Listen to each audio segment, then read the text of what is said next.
Good morning. It's 7:27 a.m. and I'm Feven. We continue to follow breaking news this morning. One person is dead following a crash on the northbound 99 freeway near 7th Standard Road. We're standing in front of one of several homes here on Kalina Street that's been burning, that's destroyed. As you can see, nothing really left to the structure. You can see what looks like used to be a washer and dryer, possibly a living room. It's sad to say that around this time yesterday, families were probably enjoying dinner. That's certainly not the case today. The search continues this morning for a man who went missing after falling into the Kern River in the Keysville area. Scene of a 6-vehicle crash that happened just about 5:30. I want to show you guys one of the cars that was involved. Those flash floods that we were warned about yesterday, definitely coming down pretty heavy. We're still seeing kind of a consistent drizzle out here that isn't making cleanup efforts any easier. We're here near the 101 freeway where this Thomas fire continues to burn. This is along the hillside right next to the 101 North in Ventura County. As you can see, can we pan over and show folks just how close to the freeway this fire is burning? We're learning new details in a crash in northeast Bakersfield. Police saying they've arrested the driver who hit a power pole. This is the aftermath right here. This SUV, the store owner's SUV that was parked outside. You can see the blood spatter. This damage caused by the bodies of one of those victims that was ejected from that car. Continuing coverage out of the Kern Canyon, where a woman's body was found overnight along the Kern River. The body was found just east of the area where search and rescue parties spent the last week looking for Shayla Wingle. So what are we doing to get into those communities and get to these folks before they end up in your courtroom? Smoke throughout the entire county. Embers are flying all over. Ashes are falling from the sky. My hat is completely covered in ashes. Guys, this fire, the best way to put it, it's out of control. It really feels like a war zone out here. That's the northbound, southbound lanes of the I-5 here on the Grapevine shut down. If we can bring you the news now, that's what we try to do, and that's the whole point of these Facebook Lives. We want our viewers to see what we're seeing in real time. While Opal has seen a lot in her lifetime, she'd never heard the term social media. So I decided to introduce her to Snapchat. We are now into our 23 ABC Better of the Week segment, and we don't have one, but two pups today. Uh-oh, come on. I got you. Oh! Oh, yes! I got him. All right, guys. Fun in the snow. Jess, I'm going to send it back to you. Let's bring in my new friend. If that story doesn't make you want to flex all morning. I think you have a shot. All right, come Oh, you kissed the gun. Coming up on 23 Wow. ABC. Go. Go, go, go, go, go, go, go, go. Yes! I won! You won. Yes! You know why? Because here at 23 ABC, we are full of winners. BPD released this photo of Carlos Gasca Thursday. The photo has since gone viral, mainly because of the huge tattoo of a Jordan logo on his face. But Gasca is adamant that though he is the man in the photo, he did not commit the crimes he's accused of. I'm being framed, wrongfully accused of a crime I didn't commit in the town of Bakersfield.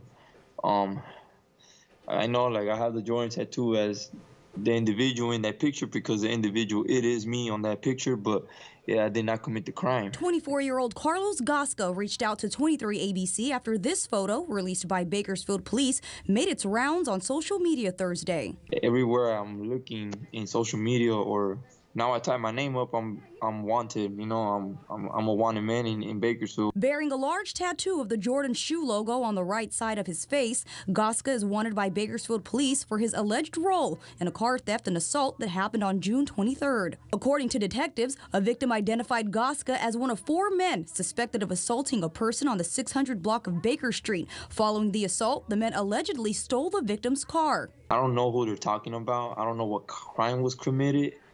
Like I said, I haven't been in that area since May. Gasca, who has a lengthy criminal history, tells us he moved to Arkansas in May after serving 3 years in prison. His past charges include robbery, battery, burglary, and grand theft. I just got released this year, in January. And since that day, I have not committed a crime. We asked Gasca for any type of proof that would clear him of these charges. He sent us this driver's license out of Arkansas in mail as proof that his home address is in Arkansas. Gasca says he moved to the southern state to start a new life, one free of crime, adding that he was at work in Arkansas the day the alleged crime in Bakersfield happened. I had to get away from California in order to achieve what I wanted. And I'm doing it now, so Now I'm looking at this and it's like, man, it seems I cannot do good because now I'm getting wrongfully accused of something that's gonna get me sent to prison for life. However, BPD says they believe they have the right suspect. I'm not gonna, if I was not innocent, I will not be calling you, you know? I will not be calling nobody. I'll be just hiding out somewhere, but I'm being honest. I'm reaching out my hand. I need somebody to hold it and help me prove myself, you know, for once, so I could live a normal life. Because right now, I don't even know what to do no more. Now again, BPD has yet to confirm whether this is a case of mistaken identity. Detectives say they have enough evidence to ask the district attorney for an arrest warrant. They'll be doing that today. They also tell me that they have Goska's contact information and will be reaching out to him and conducting a follow-up investigation. We'll of course keep you posted with the latest developments on this investigation on our website and our 23 ABC Facebook page. Last week, she celebrated her 110th birthday. And tonight, 23 ABC's Feven gives us a look inside her life and the secret to her longevity. Ask Opal Good if growing up she thought she'd live to see 110, and she laughs. 110? Impossible. Born on June 3rd, 1907, she's older than her home state of Oklahoma. It was Indian territory. It became a state November the 16th, 1907. Opal says she was 6 years old when she came face to face with an African American for the first time. I never had seen a colored person. Frightened, she quickly jumped into a ditch. And he says, come on out of those sticker weeds. I won't hurt you. In 1926, Opal married her husband of nearly 50 years. The couple moved to Bakersfield during the Great Depression. I worked in Woolworth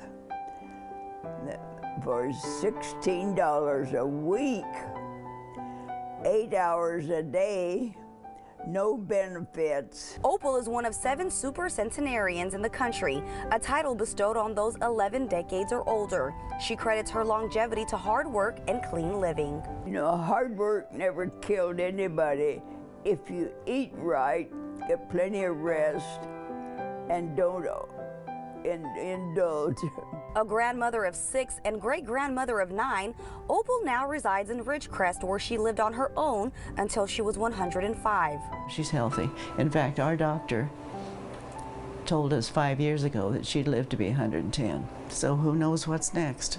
This past Saturday, family and friends gathered to celebrate Opal's 110th birthday. She received a greeting from Congressman McCarthy. In the coming days, she'll receive another one from President Trump. While Opal has seen a lot in her lifetime, she'd never heard the term social media. So I decided to introduce her to Snapchat.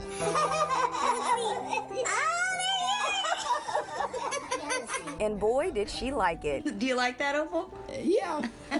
Full of life and laughter, she says she has no regrets in life. I don't think I'd change my life. I think I'm happy with my life. And one last bit of advice. If you want to do something, do it. Don't say, well, someday may never come. In Ridgecrest, Feven 23 ABC.